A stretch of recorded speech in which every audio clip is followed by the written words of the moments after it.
கடவுள் உண்மையிலேயே இருக்கிறாரா? நீங்கள் வாழ்க்கையில் ரொம்ப கஷ்டப்பட்ட நேரம் இருக்கா? அந்த நேரத்தில் கடவுள் உண்மையிலே இருக்காரான்னு யோசிச்சிருக்கீங்களா? இந்த உலகத்தில் அதிகமாக கேட்கப்படுற கேள்வி இதுதான். ஒருத்தன் தினமும் நல்லவனாக வாழ்வான், ஆனால் அவனுக்கு தான் அதிகமாக கஷ்டம் வந்துக்கிட்டே இருக்கும். இன்னொருத்தன் தப்பு பண்ணிக்கிட்டே இருப்பான், ஆனால் அவன் சந்தோஷமாக இருப்பான். அந்த நேரத்தில் தான் நமக்கு தோணும், கடவுள் இருக்கிறாரா இல்லையா? உண்மையிலேயே கடவுள் இருக்கிறாருன்னா நல்லவங்கெல்லாம் ஏன் கஷ்டப்படணும்? தப்புக்கு மேலே தப்பு பண்ணிக்கிட்டே இருக்கவங்கெல்லாம் எப்படி சந்தோஷமாக இருக்கிறாங்க? இதுதான் என்னோட கேள்வியும். இது உங்கள் பல பேர் மனசுலையும் கண்டிப்பாக இருக்கும். சில நேரம் நம்ம தனியே அழுவோம், நம்ம குரல் யாருக்குமே கேட்காது.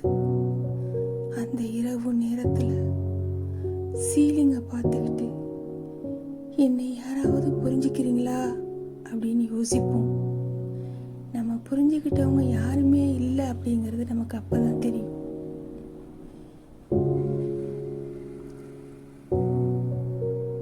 இது போல பல இரவுகளை நான் கடந்திருக்கேன். என்ன போல பல பேரும் இருந்திருப்பீங்க. நம்மளை புரிஞ்சுக்க யாராவது இருக்க மாட்டாங்களா? நம்ம பேசுகிற குரல், நம்ம அழுகிற குரல் யாருக்காவது கேட்காதா?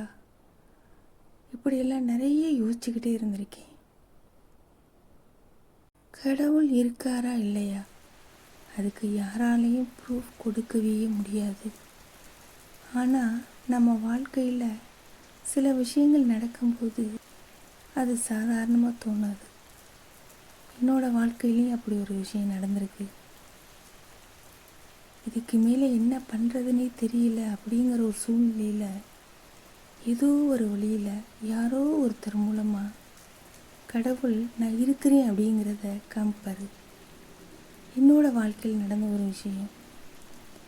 எப்போதுமே வருஷம் குலதெய்வம் கும்பிடுவோம்ல, அந்த மாதிரி குலதெய்வம் கும்பிடும்போது எனக்கு குலதெய்வம் முருகர் தான். அந்த முருகருக்கான அந்த காவல் தெய்வம் நாங்கள் வச்சு வணங்கும்போது கரெக்டாக அந்த சாம்பிராணி காமிக்கும்போது நம்ம வாசலில் ஒரு வண்டி, அது என்னன்னு பார்த்தா ஒரு வேனு. அந்த வேனில் கரெக்டாக அந்த முருகர் வீலோடு நிற்கிறாரு. அப்போ நான் உணர்ந்தேன், கடவுள் நம்ம கூட தான் இருக்கிறாரு. நம்ம நினச்சோம் அவர் நம்ம வீட்டுக்கு வந்துட்டார். இந்த மாதிரி சில விஷயங்கள் கண்டிப்பாக உங்கள் வாழ்க்கையிலேயே நடந்திருக்கும். ஒருவேளை கடவுள் நம்ம கஷ்டத்தை ரிமூவ் பண்ண வரமாட்டாரோ? கஷ்டத்தை ரிமூவ் பண்ணாமல் அதை தாங்குகிற ஸ்ட்ரென்த்தை தான் தருவாரா? அதை தாங்கி தாங்கி வாழக்கூடிய அந்த சக்தியை கடவுள் கொடுக்கறதுனால தான் இன்னமும் சிலர் உடைஞ்சு போகாமல் அப்படியே சர்வை பண்ணுறாங்களோ? இந்த மாதிரியெல்லாம் ஒரு சிந்தனை எனக்கு அடிக்கடி வந்து போகுது. இதே சிந்தனை உங்களுக்குமே கண்டிப்பாக இருக்கலாம். ஏன் கடவுள் அதை தாங்குகிற சக்தியை கொடுக்கறதுக்கு பதிலாக அந்த கஷ்டமே வரவிடாமல் நம்மளை தவிர்த்திட்டா என்ன? ஏன் கஷ்டத்து மேலே கஷ்டம் நல்லவங்களுக்கு மட்டும் வந்துக்கிட்டே இருக்கு? நமக்கு தெரிஞ்சு நம்ம நிறைய நல்லது தானே செய்கிறோம். ஏன் இந்த கடவுளுக்கு இது தெரியாதா? உண்மையிலேயே கடவுள் இருக்கிறாரா இல்லையா? அந்த மாதிரி தருணத்தில் இந்த மாதிரி ஒரு கேள்வி எனக்குள்ள நானும் கேட்டுக்கிட்டே தான் இருக்கேன். நாட்கள் நகருது, மாதங்கள் போகுது, வருஷங்கள் கிடக்குது. ஆனால் கடவுள் உண்மையிலே இருக்கிறாரா அப்படிங்கிறதுக்கான ஒரு பதில் இது வரைக்கும் எனக்கு கிடைக்கல. இப்போ இந்த வீடியோவை பார்க்குற நீங்கள் உள்ளுக்குள்ளேயே ரொம்ப டயர்டாக இருக்கலாம். ஆனால் இதையும் கண்டிப்பாக கடந்து போயிடுவீங்க. ஏன்னா வாழ்க்கையில் நான் கடந்து வந்த சில கசப்பான அனுபவங்கள்,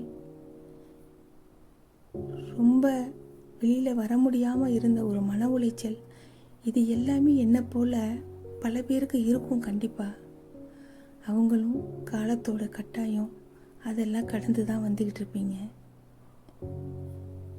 கண்டிப்பாக இதையும் நீங்களும் கடந்து போயிடுவீங்க. எந்த ஒரு விஷயத்துக்கும் உடஞ்சி போயிடக்கூடாதுன்னு நான் சந்தோஷமாக இருக்கிற மாதிரி என்னை நானே தான் ஏமாற்றிக்கிட்டு இருக்கேனே தவிர, சந்தோஷங்கிறது என்னை விட்டு காணாமல் போய் பல வருடங்கள், பல மாதங்கள், பல நாட்கள் ஆயிடுச்சு. திருப்பி அந்த சந்தோஷம் எனக்கு எப்போ கிடைக்கும்? இதுதான் நான் கடவுள்கிட்ட கேட்குறது. கடவுள் இருக்காரா இல்லையா, அதை இன்னும் யாராலையும் கரெக்டான ஒரு சொல்யூஷன் சொல்லவே முடியாது. நம்பிக்கை இல்லாமல் மனுஷன் வாழ முடியாது. கடவுள் இருக்கிறாரு. நம்ம செய்யக்கூடிய ஒவ்வொரு செயலுக்கும் நமக்கு ஏதோ ஒரு வகையில் உதவி செய்வார். இன்னைக்கு இல்லைனாலும் என்னைக்காவது ஒரு நாள் நம்மளை நல்ல வழிக்கு கொண்டு வருவார். இந்த மாதிரி ஏதோ ஒரு நம்பிக்கையில் தான் ஒவ்வொரு மனிதனுடைய வாழ்க்கையும் ஓடிக்கிட்டே இருக்கு. கஷ்டங்கள் ஒவ்வொருக்கும் நிறங்கள் மாறி இருக்கலாம். ஆனால் கஷ்டங்களே இல்லாத மனுஷங்க அப்படிங்கிறது ரொம்ப கம்மியானவங்க தான். நான் வாழ்க்கையில் பார்த்த வரையில் ரொம்ப நல்லவங்க ரொம்ப கஷ்டப்படுறாங்க. இதுக்கு என்ன காரணம் இது வரைக்கும் எனக்கு தெரியல. இந்த வீடியோ பார்க்குற உங்கள் யாருக்காவது தெரிஞ்சிச்சுன்னா கண்டிப்பாக நீங்கள் இதை கமெண்ட் பண்ணுங்கள். இந்த வீடியோ உங்களுக்கு கனெக்ட் ஆகியிருந்தால் நம்ம சேனலை சப்ஸ்கிரைப் பண்ணுங்கள். இன்னொரு இரவு இன்னொரு கதையில் சந்திப்போம்.